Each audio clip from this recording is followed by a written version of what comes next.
네, 황교안 권한대행 글쎄요, 첫 인사권 행사하는 겁니까? 그동안 가만히 운영했던 고건 권한대행의 전철을 밟겠다 했습니다만 오늘 새로운 소식이 하나씩 들어오고 있습니다.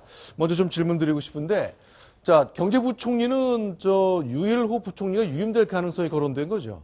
그렇습니다. 황교안 총리 그 대통령 권한대행이 유일호 총리의 그 경제부총리 유임을 사실상 시사를 했는데요. 네. 임종용 금융위원장은 금융위원장으로서 역할을 그대로 하도록 하겠다. 사실상 어떻게 보면 경제부총리를 바꾸지 않겠다라는 의지를 피력한 것으로 볼 수 있습니다. 실제로 그렇죠. 그러면 이제 경제부총리 그대로 유임이면 금융위원장도 그대로 간다는 거니까 어쨌건 대통령이 바꾸겠다 했던 거를 그대로 두는 거니까 권한 행사하는 걸로 볼 수 있겠네요. 그렇습니다. 왜냐하면 그 경제부총리를 바꾸게 되면 그 국회로 넘어와서 인사청문 절차를 거쳐야 됩니다. 그런데 네. 그렇게 되면 이제 금융위원장 후임 인선도 해야 되고요. 연쇄적으로 인사가 있기 때문에 차라리 유일호 경제부총리를 유임시켜서 힘을 실어주고 임종용 그 금융위원장은 원래 하던 금융위원장 역할을 그대로 하는 게 좋겠다. 그것이 이 정책의 연속성이다라고 밝히고 있습니다. 자, 그럼요. 정진석 원내대표 얘기를 통해 박근혜 대통령 생각을 좀 들어보고 싶습니다. 어쨌건 지금 대통령은 이제 대체로 칩거하는 분위기인 것 같습니다만 지난 탄핵 직전에 그렇죠. 탄핵 직전에 박근혜 대통령을 직접 정진석 대표가 만났었잖아요. 그때 대표가 들었던 얘기를 오늘 공개했습니다. 소개합니다. 대통령은 저에게 자신의 억울함을 20분 이상 호소했습니다. 수척해진 대통령의 얼굴을 보면서 마음이 아팠습니다. 저는 자유투표할 수밖에 없음을 설명했습니다. 대통령은 담담하게 받아들이셨습니다. 저는 작은 정을 끊고 국가적 대의를 따랐다고 생각합니다. 네, 일단 지금 밝힌 거 보면요. 어떻습니까? 자, 지금 정진석 대표의 생각 좀 평가를 좀 부탁드릴게요. 네. 이 정진석 원내대표의 경우에는 네. 대통령 탄핵이 가결되는데 어떻게 보면 집권여당 대표로서 이제 그 도의적인 책임을 지겠다라는 의사표현을 밝혔고요. 그러니까 저것은 당내에서 친박과 비박이 힘겨루기 하는 거하고는 조금 다른 측면으로 해석할 여지가 있습니다. 그러니까 집권여당 대표로서 정치적 이 책임을 다하겠다 이런 뜻으로 이제 받아들일 수 있을 것 같습니다. 자, 일단 관저에서 독서를 하고 있고 TV로 촛불 집회를 시청했고 탄핵 정국 관련된 의견을 교환했다고 말하고 있습니다. 그런데 대통령이 피눈물 얘기를 했다면서요?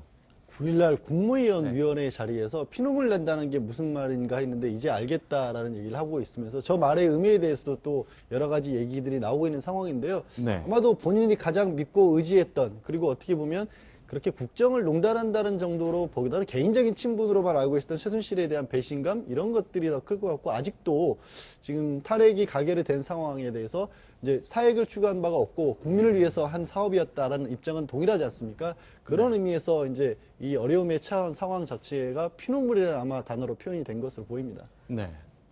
저 피눈물과 관련해서는 우리나라 유명한 속담이 있지 않습니까? 네. 남의 눈에 눈물을 흘리게 하면 내 네. 눈에 피눈물이 난다 이제 이런 속담이 있는데 네. 그 뜻이 세월호 유가족들의 눈에서 눈물이 마르지 않게 한 것이 결국 내 눈에 피눈물이 나게 한 거 아닌가 이제 알겠다 이런 뜻으로 해석하면 어떨까 하는 생각이 듭니다. 그런 뜻으로 해석할 정도로 상당히 자신의 지금 입장을 낮춘다고 한다면 너무 좋겠습니다만 사실은 그렇게 해석이 안 되는 거 아닙니까? 예를 들어서 네. 지금 대통령은 지금 자신이 사익을 추구하지 않은 것 때문에 네. 그런데도 불구하고 여기까지 온 데 대해서 좀 납득하기 어렵다는 그런 표현을 저렇게 한 것으로 보이는데 제 대통령이 가지고 있는 그 말이나 그 정신적 회로라든가 이렇게 사고방식에서 가장 제가 말씀드리고 싶은 건 뭐냐면요. 네. 사익을 추구하지 않았다든가 열심히 노력했다는 그것이 용서의 대상이 되지 않는다는 거죠. 네. 지금 이 세상은요, 굉장히 바쁘고 힘들고 그 다음에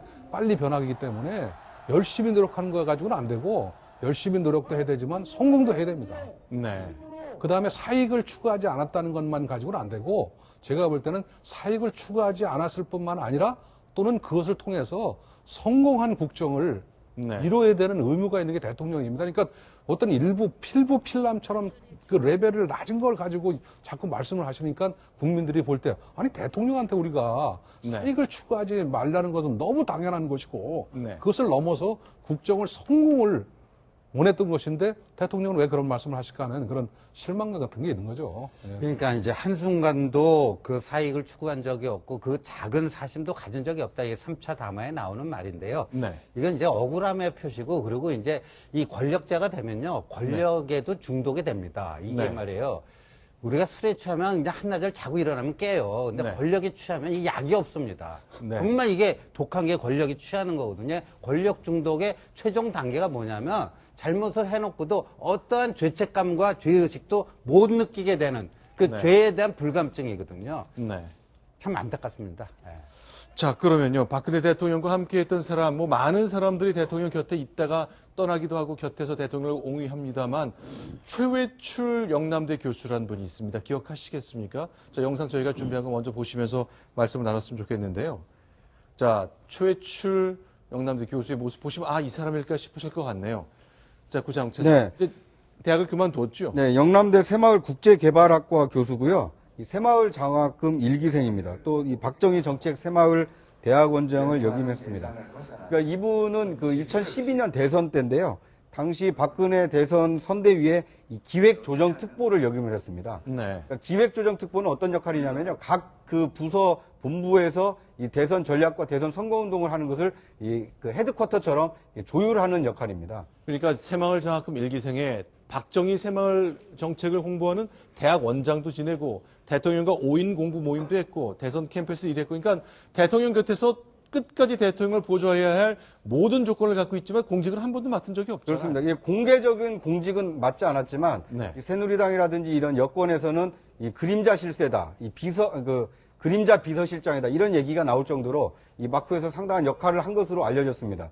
제가 이 박정희 정책 새마을 대학원을 좀 잠깐 취재를 해본 일이 있는데요. 네. 이 박정희 정책 새마을 대학원은 영남대 부설로 있는 대학원인데 네. 이 기업들 그리고 지방자치단체에서 상당히 많은 액수의 이 장학금을 주고 있는 것으로 확인이 됐습니다. 아. 그러니까 일반 대학이라면 과연 저렇게 많은 그 장학금을 줬을까 싶을 정도의 네. 이 연간 뭐 한 20억 이상의 네. 많은 장학금을 모금을 한 대학이고요. 네. 뿐만 아니라 새마을과 박정희를 매개로 한 이 국내외 여러 행사를 이 기획해서 진행을 한 것으로 널리 알려져 있습니다. 네. 그런데 말이죠. 우리가 이제 4호정, 45세가 뭐 정년이다. 5, 6도, 56세까지 다니면 도둑놈이다. 뭐 이런 말이 있잖아요. 그렇죠. 그런데 저분이 60세예요. 네. 대학 교수 좋은 게 뭐냐면 보통 박사학위 받고 조교수로 취업되는 게 30대 중후반입니다. 빨래. 네. 그러다 보니까 좀 정년을 늦게까지 65세까지 해주는 게 대학 교수 최고의 장점이거든요. 네. 저분이 5년이나 남겼는데 저게 명예퇴직한다? 이거는 대학 교수사에서 네. 참으로 드문 일이거든요. 그 사연이 있을 겁니다. 그렇다면 왜 그랬을 걸로 미뤄 짐작할 수 있습니까? 하필 저게 또 이상한 게 이게 네. 9일 날 명예퇴직 신청서를 내는데 그날이 아시겠지만 탄핵소추안이 가결된 날이거든요. 네. 그만큼 이게 아무래도 이 본인은 마지막 신청일이 12월 첫째 주니까 그때 낸 거다 보는데 그렇게 치면 월요일, 화, 수, 목은 왜 안 내시고 금요일 날 냈는지도 네. 이해가 안 되고 주변에서는 아무래도 새마을 사업과 관련해서 굉장히 중요한 역할들을 많이 맡았었고 네. 그래서 의혹이 제기되다 보면 자신도 어떻게 보면 그 의혹을 해명해야 될 당사자가 될 수가 있고 네. 특검을 맡은 박용수 변호사가 과거의 최태민의 행적까지 보면서 최순실 일가의 재산 형성 과정이라든가 영남대를 비롯해서 여러 가지 재단 문제까지 들여다보겠다고 얘기를 했었지 않습니까? 네. 그런 부분들이 겹쳐서 혹시 미리 명예퇴직을 한 게 아닌가라는 얘기가 나올 수밖에 없는 거죠. 공직은 안 맡았지만 지금 대통령이 취임하고 나서 만든 큰 대회가 하나 있거든요. 네. 세계 새마을 지도자 대회라는 겁니다. 네. 올해가 3회째입니다. 네. 3회째인데 아시다시피 지난번에 올해 열린 거는 강원도 네. 거기서 열렸었는데 그때 물론 대통령 가셨는데 네. 제가 볼 때는 최애출 정도의 인물이라면 네. 그 세계 새마을 지도자 대회를 만드는데 뒤에서 막후에서 많은 아이디어를 제공하거나 네. 또는 뭐 지도를 했을 가능성은 대단히 높죠. 첫 번째 대통령 비서실장을 제안받았으나 고사했다라는 기사가 나왔지만 사실이 아니다라고 일단 확인을 해준 인터뷰가 기사가 오늘 아침 중앙일보에 나왔습니다.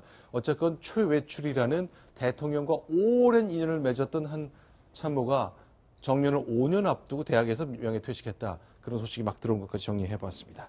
자, 지금까지 5가지 소식 봤습니다. 신지호 전 의원 여기서 인사를 좀 드리고 새로운 패널과 함께 하겠습니다. 오늘 말씀 잘 들었습니다. 고맙습니다. 자, 이번엔 6번째 소식 보겠습니다. 순위 확인합니다.